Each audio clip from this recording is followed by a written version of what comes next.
คิดถึงสารพัดภัยสารพัดภัยในการเวียนว่ายแต่เกิดของหมู่สัตว์ทั้งหลายพวกเฮานี่แหละสัตว์ก็เลยบ่แม่นแนวอื่นเด้เฮาเป็นสัตว์แต่ละชนิดอยู่ในร่างกายเจ้าของเองนั่นแหละ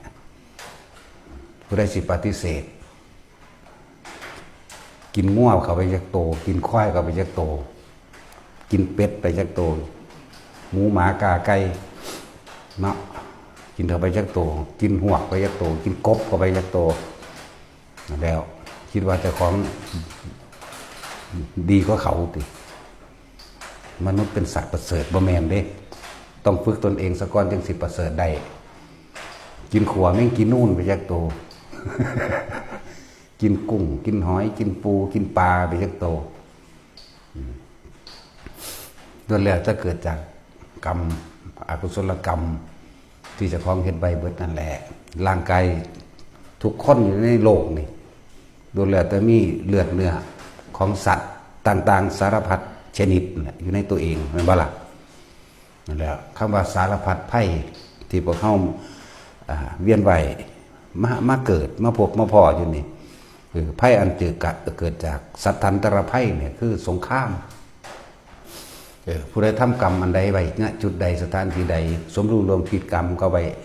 ในการกระทำไว้กับไผกลุ่มชนใดก็เวียนกับไปเกิดไปรับโทษรวมกันเด้เข้าใจบ่ล่ะผู้บ่ได้ร่วมก็บ่ได้ร่วมเด้ผู้ได้ร่วมเอานี่คือเฮาประเทศเฮาตอนนี้ผู้ไปมีเหตุการณ์สำคัญสมรู้ร่วมคิดซึ่งกันและกันก็เป็นลบกันคือเขตชายแดนทางพุ่นละทั้งอุบลทั้งสุรินทร์ศรีสะเกษกับประเทศนั้นกับคนเหล่านั้นคือเป็นศัตรูคู่อาฆาตกันมากเอิ้นว่าสมรู้ร่วมคิดกันมาในการบ่ถือกันเอิ้นว่าสัตทันตรภัยภัยอันเกิดจากสงคราม โลคันตรภัยภัยอันเกิดจากโรคระบาดเชื้อโรคต่างๆเป็นยุคไปเด้เนาะเป็นช่วงไปเด้บัดนี้อุทกภัยกับวาตภัยนี่ร่วมกันเลยเด้สองภัยนี่แหละจังว่าสัตว์ทั้งหลายถ้าพวกเฮาบ่พ้นเฮาเคยเห็นอันใดอันหนึ่งไว้เฮาต้องไปตกสู่ณสถานที่นั้นๆประเทศนั้นๆเด้แล้วก็ต้องไปรวมรับกรรมรวมกันอีกนั่นแหละกรรมทั้งหลายบ่ว่าดีบ่ว่าเลวธาตุดีคือความคิดดีรวมกันก็ไหลเข้ามาสู่ร่วมกันในนี้ธาตุเสียก็คือความเป็นอกุศลรวมกันก็ไหลไปร่วมกันอยู่ให้รับอันโทษจากภัยอันตรายทั้งหลายเหล่านั้นบางพวกก็ถึงแก่ชีวิตบางพวกก็พิการบางพวกก็ชิบหายทรัพย์สินบ่พิการก็ดีอย่างสั้นเนี่ยคือต่างประเทศที่เฮาเห็นนั่นแหละพายุเข้าแต่ละอันเนาะเนี่ยวาตภัยและอุทกภัยธรณีภัยคือแผ่นดินถล่มเป็นจุดเป็นย่อมไปในโลกอันนี้นั่นแหละถ้าพวกเขาเคยเห็นได้ไว้กับรวมกันไว้แล้วก็เห็นไปน้ำก็ไปจุ่มอยู่น้ำกันไปร่วมกันอยู่ในประเทศนั้นๆอยู่ณสถานที่นั้นๆแม้นสองประเทศก็เป็นแผ่นดินต่อกันนั่นแหละอย่างนั้นอสุนีบาตภัยอันเกิดจากฟ้าผ่าเห็นบ่ล่ะอย่างนั้นแหละ โจรภัยเนี่ยพวกมักปล้นมักกี้มักขาต่างๆคือไปลักไปหาปล้นกี้ลักก็คือพวกโจรภัยอันนี้มีเป็นจุดเป็นย่อมมีทุกบ้านทุกเมืองอันก็มาโจรภัยบ่แม่นเป็นกองทัพแบบสงครามมาจากว่าล่ะบ่แม่นกองทัพแบบอุทกภัยคือน้ำท่วมและ